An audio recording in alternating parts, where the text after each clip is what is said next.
So you found yourself a Fischl. Great news.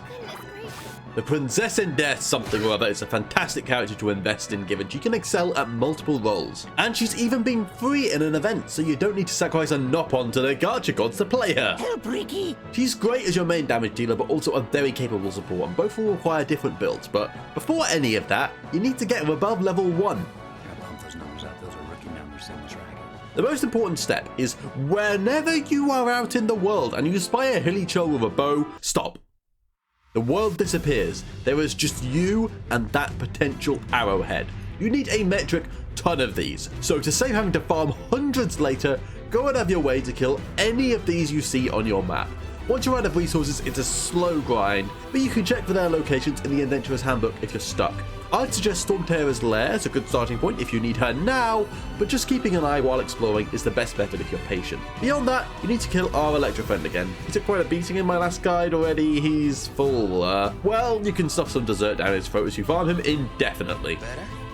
Better. And finally, small lampgrass are spread around Mondstadt, but they don't have a high spawn rate and you need a lot of them. So learn their locations and go check every few days to make sure you have enough to feed her. These plants actually glow up at night, making them easier to spot. So I'd suggest setting your time to night before you set out on your search. And apparently you'll need to study ballads really well, so go to the Forsaken Rift on Wednesday, Saturday or Sunday to get your fix. And of course you need lots of Mora and experience books. Bang your head against the Leyland's wall until you have enough of these. But now you need to consider how to build her. Do you want Fischl as a damage or a support character? If you want Fischl to be your main damage dealer, you'll need her at the highest level possible you can get as soon as possible. So plan ahead if you're getting an Ascension soon to make sure she's ready. The only exception being she doesn't need level 90. And if you want her as a support, you'd be fine to leave her about 20 levels below your main damage dealer, unless you get a lot of resources. But resources in this game are rarer than their PS5 on launch day, so do what you can. Either way, you need something to hit people with. For free to play, the best support bow is the Favonius bow you get at rank 18 for free.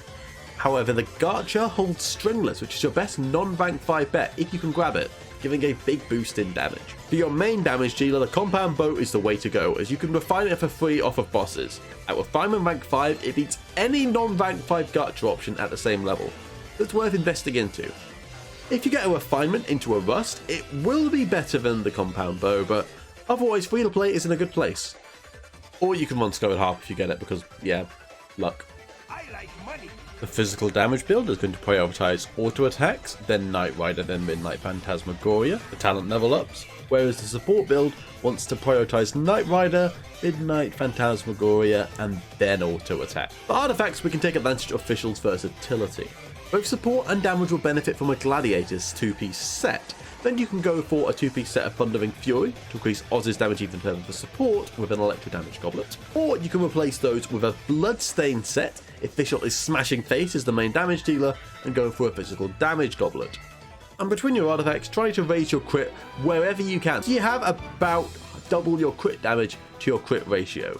Some people swear by a Gambler set on support Fischl, but I can't stand the idea of not using rank 5 artifacts. It just feels wrong. And with that, she's ready to play. But how do you play her? As a support, the game mostly consists of... yeah, support Fischl should really just be called Oz. All of this work and you're just using the Raven. You throw him out and let him do his thing. The goal of both builds is to have maximum uptime on your Oz. Both of your abilities summon him for 10 seconds each. The first lets you aim where you want to throw him and he'll do AoE damage when he's summoned, and then keep firing out little bullets until he disappears. For the second, you become Oz and damage enemies by physically hitting them, and then Oz is summoned when it disappears. So use one ability to summon Oz, then when he disappears, use the other. Before Constellation 6, optimally, that should leave you with only 4 seconds Oz isn't on the battlefield, making her a very high impact support. You want to pair Fischl with another character that can constantly apply elements to set off a chain reaction for massive damage. For example, paired with Zhangling's Grober, the pair can literally deal good damage while you sit there AFK. Of course, you'll be smashing that attack button during actual combat and doing all sorts of things while this is going on, but the main goal is to ensure those reactions are constantly going off. And that's all Fischl needs to do as a support. Keep Oz up. Now as a main damage dealer, there's a little more to know. For most weapons, the range doesn't matter, although it's worth noting you'll often want to stay close to your enemies despite your bow, as your range is much higher than Oz's and you don't want to summon him in the middle of nowhere. Fischl's auto attack chain can be as strong as the effort you want to put in. After her 5th shot, she does a little cute pose for the camera, which, while cute, wastes time. You want to cancel out of this every time to maximize damage. Either with a dash if you want to reposition anyway, changing your character if someone else has got a skill off cooldown, or with a quick fire charge shot achieved by clicking the fire button, firing once, then cancelling it again. This will get an extra bow shot off in less time than Fischl's animation would take, so it can be worth it.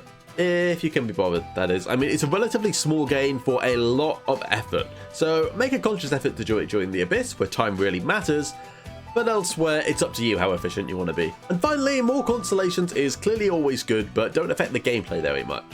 The first Constellation means Fischl becomes an even better damage dealer, while the 4th means you get a heal when your elemental burst finishes, so it's worth bearing this in mind. And if you get to the last Constellation, even Fischl as a main damage dealer would prefer an Electro Goblet, but otherwise no changes to how you need to play. And that's it, you're ready to save the world by overloading it with Fischl. Be sure to stick around to see the final animation at the end of the video, but in the meantime consider leaving a like if you've enjoyed the video, or comment if you have any questions on the guide. And I'm really thankful to all of my recent subscribers for helping the channel grow, but most of you all ain't subscribed, actually, so do consider it if you've made it this far.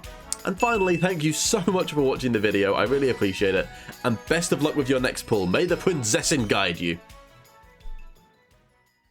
Oh, and the ending animation here, this got copyright claimed by YouTube, so please click on the link on the screen right now if you want to see it. Thanks.